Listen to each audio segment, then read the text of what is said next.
Hi, this is Shambhavi. Welcome to my weekly podcast about spirituality, love, death, devotion, and waking up while living in a messy world. The Satsang with Shambhavi podcast is recorded live each week with students of our nonprofit community, Jaya Kula. For more information and to find out about attending a satsang, visit jayakula.org. Thanks for listening. Much love to you, wherever and however you are. I was wondering, is the reason that you kind of landed a little bit more in Trika as opposed to some of the other traditions that you studied in, like Dzogchen, is it more because of all the heart-based practices and focus? Yeah, that's definitely one of the reasons. Both traditions are householder traditions. And certainly my Dzogchen teacher insisted on his householder status and refused to wear robes or get installed as a monk. But I think in general in Tibetan Buddhism, a lot of the teachers are monks or monastics of some sort. And certainly in Trika, it's much more determinedly a householder tradition. So that's another reason. And the glorification or the appreciation for city life, being in the world in this very engaged way. It's also part of Dzogchen, but it's more pronounced in Trika. Even the siddhas of Trika that I may not wholly resonate with, they were all incredibly engaged in various discourse communities and activities and stuff. So I find that really appealing. Also, the gender stuff is sort of earlier. It's much more matriarchal or matrilineal in a certain way. In many ways, Tibetan Buddhism is a little bit later in the game, and it's more inflected by patriarchy. So I think that's another reason. But it's mostly explicit devotional teachings that mostly happened prior to Abhinavagupta that really spoke to me. It's also the way that things get talked about in Tibetan Buddhism, and the emphasis on mind and visualization has never really appealed to me. So just in general. Dzogchen's not as much like that, but Trika is definitely about all the senses, and the instructions about mind are very different in thoughts, and there's not any real attention to witnessing, although there is in Hinduism, and certainly the later teachers teach the practices of witnessing and watching your thoughts and watching your breath and stuff. But as far as I know, those are part of the Advaita Vedanta tradition, not Trika really. The simplicity of it tends to just be more sort of earthy. Yeah. And also the relationship to language, the primacy of the word and sound and language, and the languaging as the basic world process. And that being under the purview of Devi, that Devi is the speaker and the writer and the bringer of the worlds. That's all very appealing because it makes more sense, because only people with women's bodies give birth. So it's like very patriarchal to switch that. In the Tibetan Buddhist traditions, the male aspect is the creator. It's like, okay, I know you want to be the creator,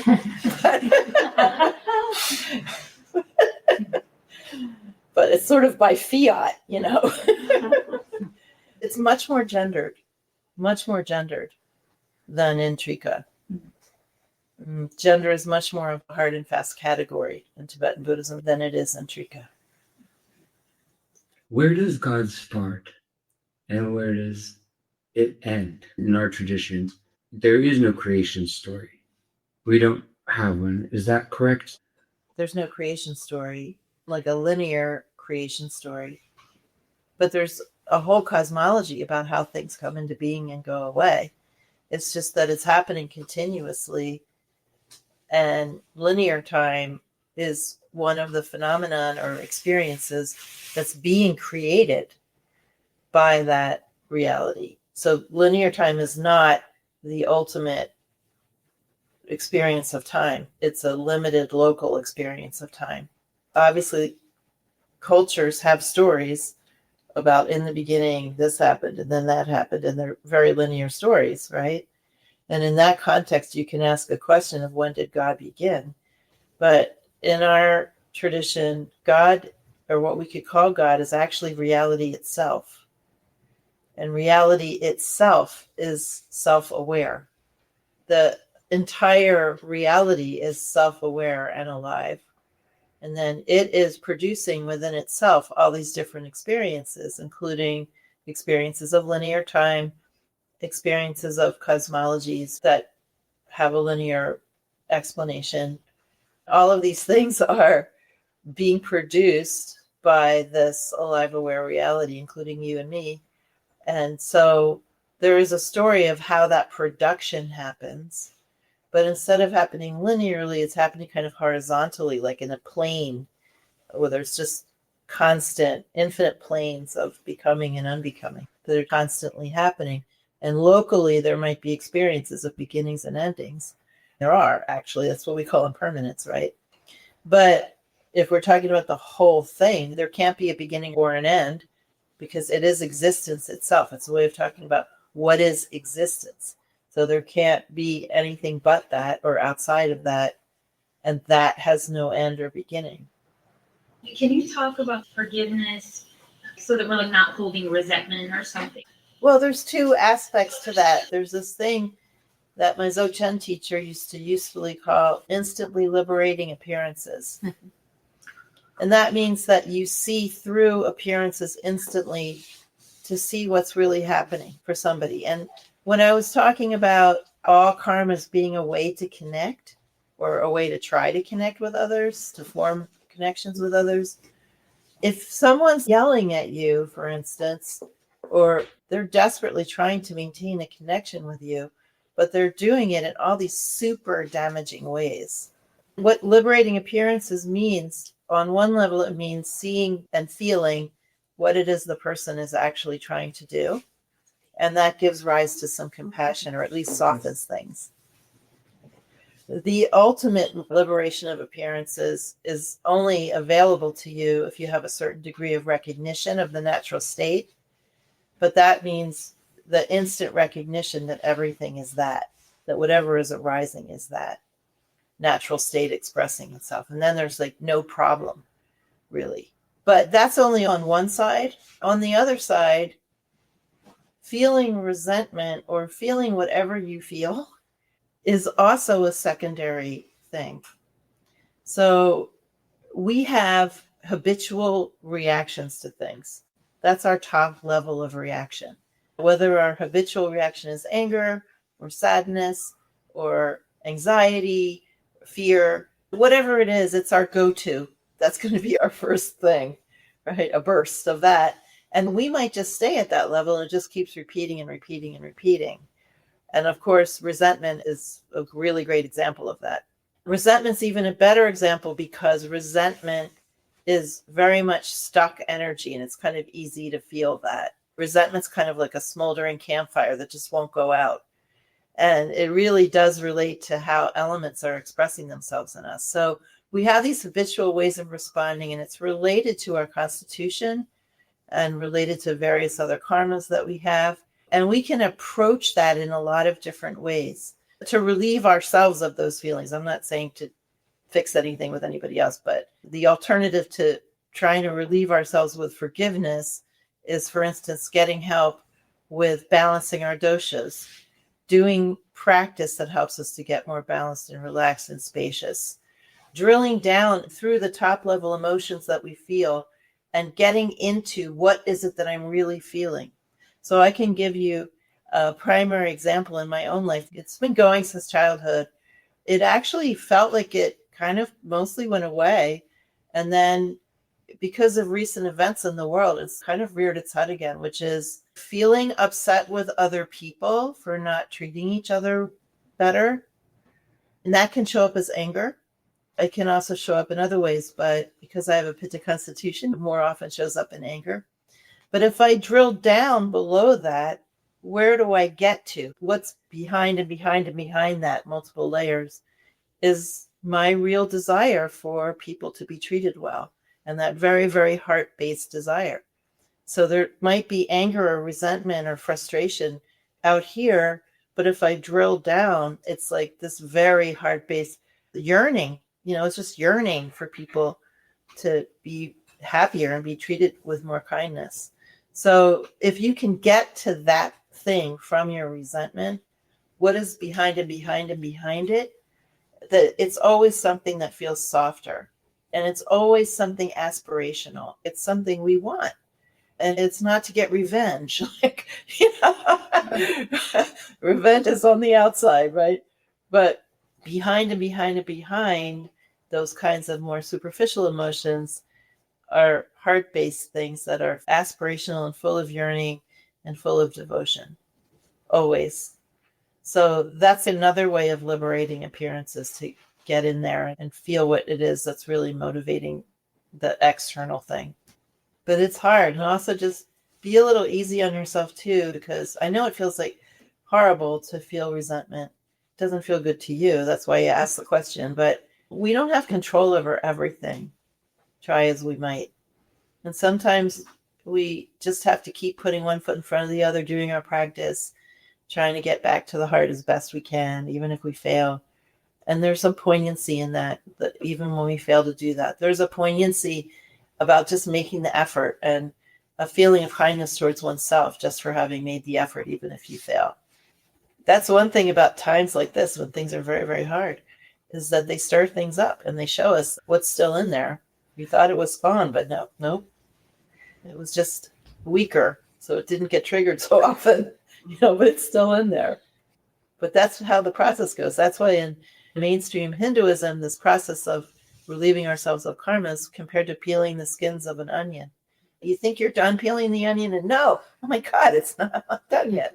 There's another little bit. And then there's that really, really fine, milky, filamenty stuff that can get stuck on it. That's like the thinnest, but sometimes the hardest to even get off. And it's kind of analogous to our process of being relieved of karmas.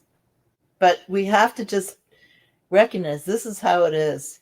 It's just how it is. And whatever we've been served in our lives, we've been served that by God.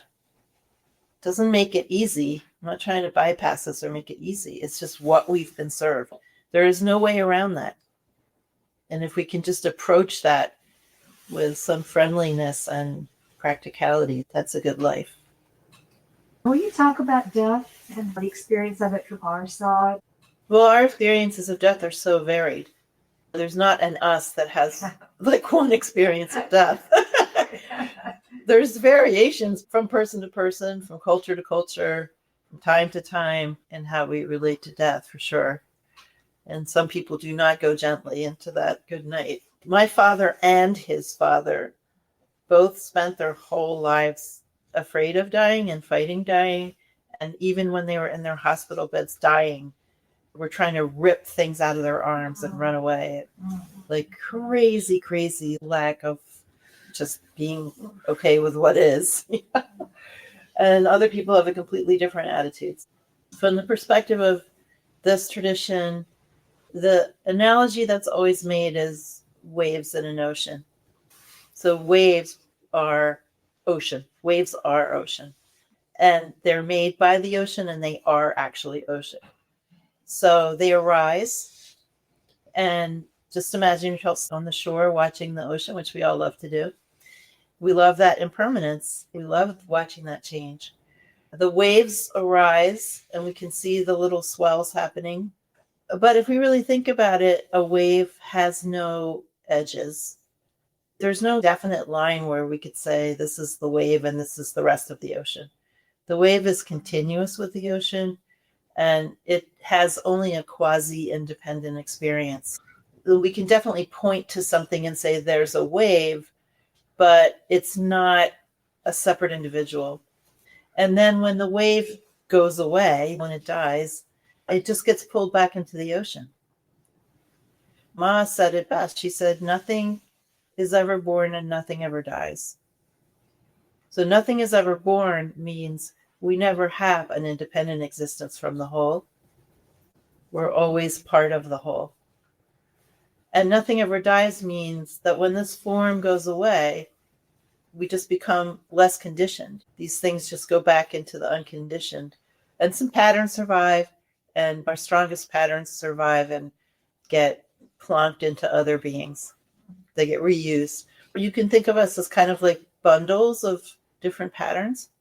When we die, those bundles dissipate a bit, and the weak patterns probably don't survive, but the really strong ones, like doing sadhana every day, is a very strong pattern, or being angry at people every day is another really strong pattern.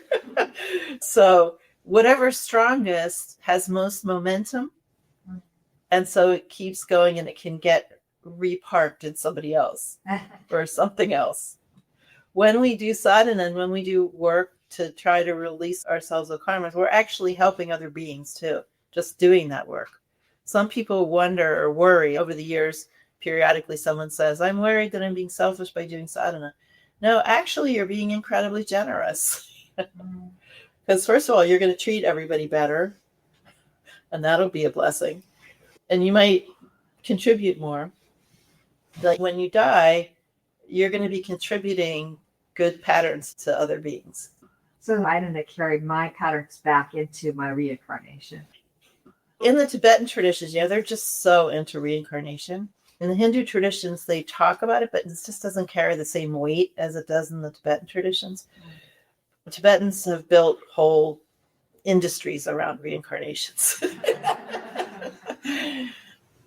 But the idea is that the more awake we become through doing sadhana or some other means, the more awake we are. We're actually more awake in a literal sense, in an ordinary sense, and in the super ordinary sense. That's why the more practice you do, a lot of times, the fewer hours you sleep at night.